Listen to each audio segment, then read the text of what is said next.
우리나라에서는 국가에 의한 재산권 제한 그리고 그에 대한 보상 기준이 명확하게 존재하지 않았고 주로 행정권자의 재량에 의해서 그 결정이 이루어진 경향이 있습니다. 본 연구에서는 규제에 따른 재산권 침해와 손실 보상 판단 기준을 살펴보았습니다. 그리고 재산권 침해에 대한 보상이 명백히 필요함에도 이를 회피하기 위한 중첩 규제를 지적하고 제도 개선 방향을 제시하였습니다.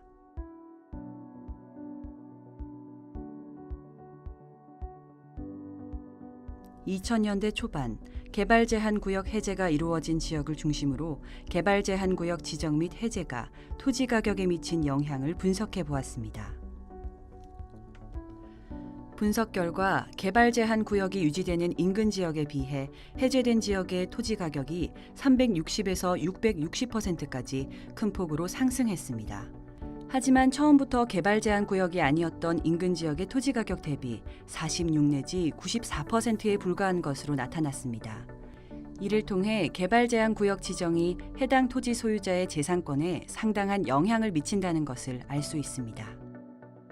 국가의 규제가 개인의 재산권에 손실을 미치는 경우 보상이 필요한지를 판단하기 위해 적용되는 대표적인 두 가지 기준은 첫째, 침해받은 권리가 사전적으로 얼마나 보호받을 수 있는 성격의 권리인가.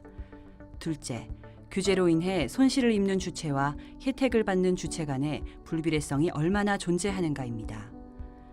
이 두 가지 기준을 바탕으로 개발 제한 구역 사례를 살펴보았습니다. 개발 제한 구역과 관련된 각종 규제들이 일반적인 토지에 적용되는 규제들에 비해 훨씬 강력하다는 점을 감안할 경우 일반적인 토지 소유자가 누리고 있는 권리를 개발 제한 구역 지정에 따라 침해받고 있다고 볼 수 있습니다.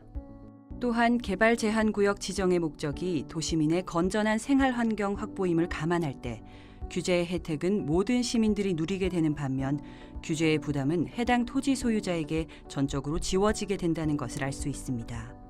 그러므로 불비례성이 상당히 크게 존재한다고 볼 수 있습니다. 결론적으로 개발 제한 구역의 경우 손실 보상을 위한 두 가지 기준이 충족되며 따라서 개발 제한 구역 규제에 따른 재산 손실을 보상하는 것이 합당하다고 결론 내릴 수 있습니다. 이와 유사한 사유로 1998년 헌법재판소에서도 보상 규정을 두지 않은 개발 제한 구역 제도에 대하여 헌법 불합치 결정을 내린 바 있습니다. 헌재의 결정에도 불구하고 서울시는 실질적인 보상을 원천적으로 차단하는 새로운 규제를 도입하였습니다. 2010년 6월 서울시에서 지정한 비오톱 지역 가운데 1등급 지역을 보면 개발 제한 구역과 상당히 중첩되는 것을 알 수 있습니다. 서울시 도시계획 조례에 따라 비오톱 1등급에 해당되는 경우 모든 개발 행위가 금지되고 개발 행위 허가에 대한 여지를 두고 있지 않아 사실상 개발 제한 구역 규제와 매우 유사하다고 할 수 있습니다. 개발 제한 구역 규제에 따른 손실을 보상해야 한다는 헌재의 결정이 나오고 이에 대한 토지 소유자들의 민원이 증가했지만 서울시는 이들의 재산권 보호를 위한 노력 대신 성격이 유사한 규제, 즉 중첩 규제를 새로 도입함으로써 재산권 침해를 가중시키고 있음을 알 수 있습니다. 이외에도 유사한 중첩 규제 사례로 도시자연공원 구역 규제가 있습니다. 다음의 그래프를 보면 개발 제한 구역과 유사한 이유로 헌재에서 헌법 불합치 결정이 내려져 보상 의무가 부여된 도시자연공원의 경우 지정된 면적이 줄어들고 있는데 이는 재산권 침해 문제가 마치 해결되고 있는 것처럼 보입니다. 그러나 동시에 보상 의무 규정이 없는 도시자연공원 구역이라는 더 강력한 중첩 규제를 통해 재산권 침해 문제가 더 악화되고 있는 것을 알 수 있습니다.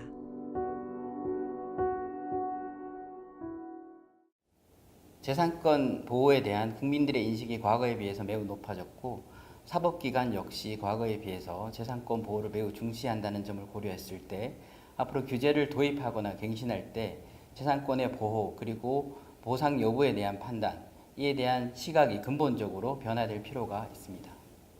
기존 규제의 재산권 침해 문제를 회피하기 위해 도입된 중첩 규제들, 특히 토지 이용에 대한 중첩 규제들에 대해서는 대대적인 정비가 필요합니다. 심각한 재산권 침해를 전제로 하는 규제를 도입하는 경우에는 지자체 차원이더라도 조례와 도시계획만으로 도입하지 않고 법률을 근거로 도입할 수 있도록 관련 제도 개선이 필요합니다. 중장기적으로는 재산권 피해가 심각한 규제들에 대해서는 재검토를 통해서 보상 규정을 보완하거나 혹은 규제를 완화 또는 폐지하는 방안까지도 검토할 필요가 있습니다.